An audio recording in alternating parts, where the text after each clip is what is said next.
Makapakunhod sa kolesterol sa atong lawas ang pagkaon og oatmeal. Ika-16, manok ug pato nga walay panit. So panitan nato na atong ginakaon nga chicken ug atong ginakaon nga mga pato, panitan kay maunay makapatambok.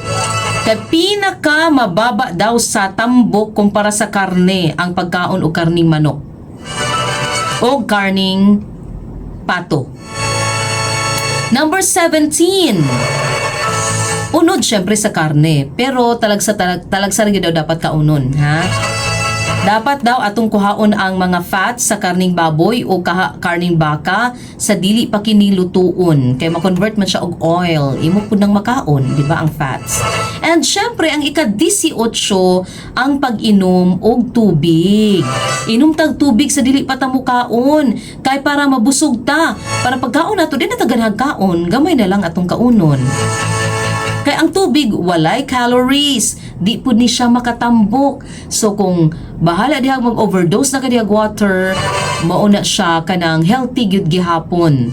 Diba? Di siya makatambok, dili ka manambok kung kusog ka mo inom og water.